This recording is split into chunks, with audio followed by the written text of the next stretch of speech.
Train the muscles, not the joints.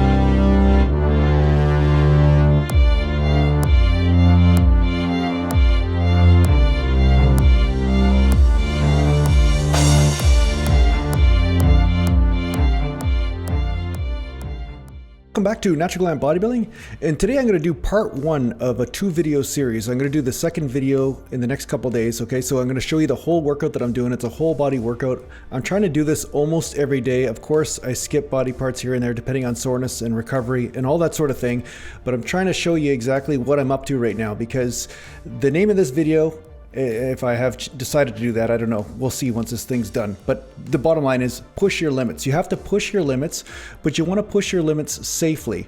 And that's the trick, right? It's really tough because whenever you're trying to push the limits and cause the body to adapt, you're always on that cusp of pushing too hard, right? So that's always the thing. That's called wisdom. That takes time to develop, and it takes time to develop that awareness of what is a good pain and what's a bad pain. A lot of times people get confused about which is which, and sometimes even the best of us do, because you're always trying to push your body into a territory that it has not been before.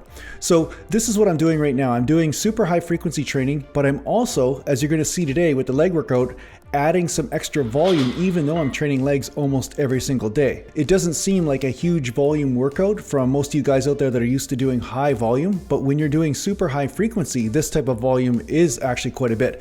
So you're going to see that I'm going to do about 4 or 5 working sets with 315 and above. I'm actually going to be doing 365 for squats here. And once I get 365 on that rack for a few sets, what I'm going to be doing is going over to the leg press just to pump out some extra reps on the quads to get those quads to grow. Because obviously squats take in some lower back, they take in lots of other body parts as well. It's not just legs when you're doing squats. Okay, so I could probably do about 4 plates today, maybe a little bit more or whatever, but I'm trying to really just feel the quads and feel the legs and just get the form down where I keep that tension on the leg. So I've been doing a lot more Romanian deadlifts lately, and because of that, my hamstrings are a little bit tight, but they feel good.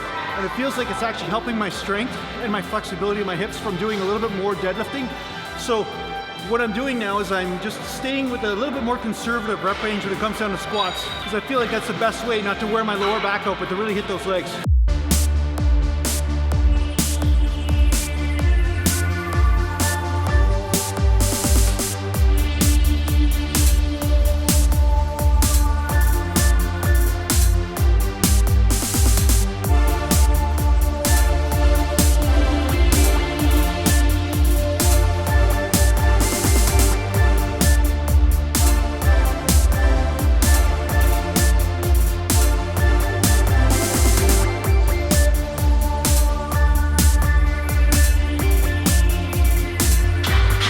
One thing I like about training legs more often is that you're not fighting your cardio capability. You're not fighting the breath all the time when you're squatting, and you're not fighting the burn either, right? Because a lot of times you're getting that muscular burn because you're out of shape if you're only training legs once in a blue moon. Or at least that's what happens with me. So when I train legs more often, I find that I don't actually have to fight that, and I can really concentrate on the movement, and it's not quite so painful. That's the nice part about it. I find just doing these a little bit more frequently just makes things less painful, and that's always good, because there's enough pain in the gym. Let's face it, there's just enough pain.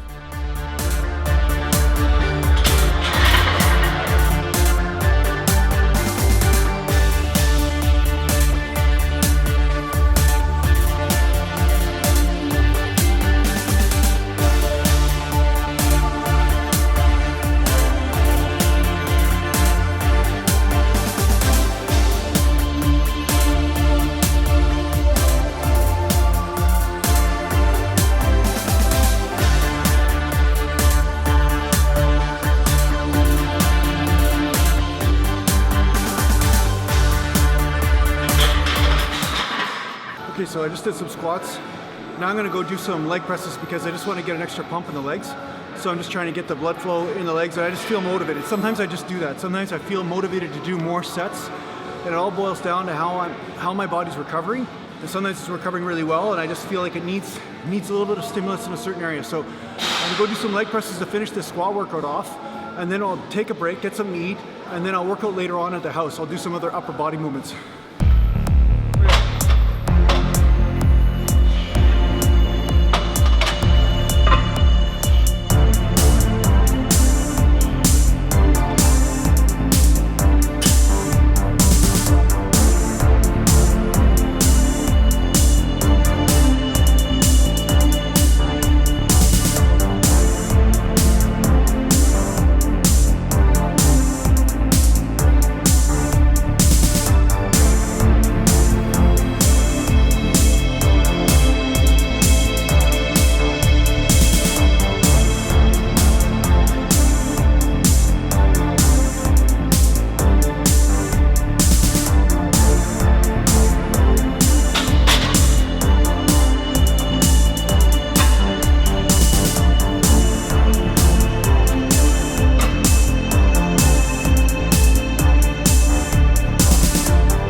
So as you can see, I'm not going too heavy on the leg press because I already did some decently heavy squats, so my quads are already a bit fatigued. So all I'm doing is going for a deeper fatigue in those quadriceps and some more blood flow, so that way I can really make sure that they hit absolute exhaustion.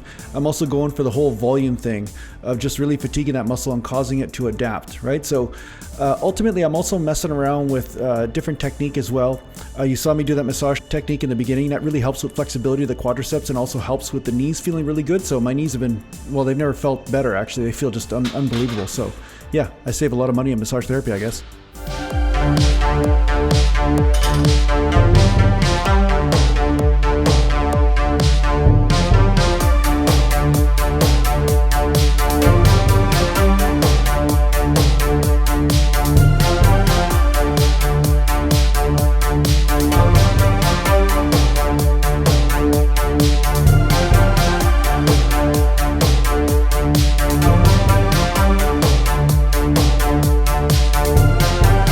So as a bodybuilder, there's two types of failure that you're supposed to hit. One is just a muscular failure where you just can't push another rep. It's just your muscle just gives out. And that's usually hit in the 6 to 8 rep range or 10 rep range or even 12 rep range. And then there's the high rep burn type of failure where you have to call the fire department. So yeah, you got to hit both. I don't like the burn one much, but it works.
So as you can see, I did about 3 sets of working sets of 365 with squats, and I did about 4 or 5 light sets with leg press. Now usually I don't do that much volume in the compound movements with legs, but in this case I just felt like pumping the blood in there and just getting the legs, you know, just pushing past a plateau, because sometimes you need to do higher volume in some cases just to push past certain plateaus or to shock the system, right? So today that's exactly what I wanted to do.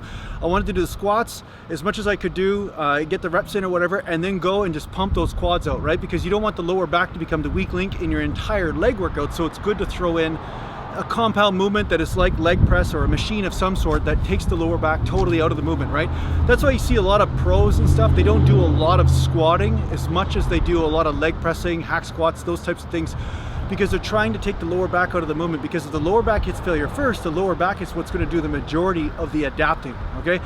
So that's one of the reasons why I did this. Now the other thing to address right now is that I'm going to split my workout up into 2 different workouts today. The reason why is because I find when I do legs first, it drains my entire system and it really pushes my body, but at the same time I find I get a better next workout if I have something to eat, take a rest, and then maybe do a pumper type workout for the upper body later on at home.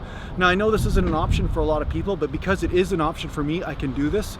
But the thing is, there's no real steadfast rule on this. You don't have to split your workouts up. You could still go from legs and then go do your chest workout or back or whatever it is you have going on. But the fact is that I find I like to be able to be fresh when I start to hit those new body parts again, because I find the legs just really tax the entire system. So that's why I'm doing this. It's something that I like to do. I have fun with it. It makes me enjoy my workouts better. But yeah, it's up to you how you go about doing this. So somebody asked me, can you split your workout up into 2 different workouts in a day? And of course you can. Sometimes I find you can get much better workouts that way, just because your blood's not all pooled in one area, right? So basically once you've had that little bit of rest and then you restore the glycogen again, then you go work out that other body part. Sometimes you find that you're getting a better workout and you get a better pump in that other area. You might have better strength, all that kind of thing. Because I know as soon as I leave the squat rack and then I go to bench press, my strength is it's down about 10 to 15%, just because my nervous system is taxed from handling and stabilizing that weight on the squat, right? So something for you to experiment with if you want. Anyway, thanks a lot for watching, guys. I hope you enjoyed the workout. And if you need to get a hold of me, just go to naturallandbodybuilding.com. And thanks a lot to the Patreon subscribers. So pray to these little guys at night when you can. And if you want to be a Patreon yourself, just go to patreon.com under Natural Gallant Bodybuilding. The link is down below. All right, take care for now.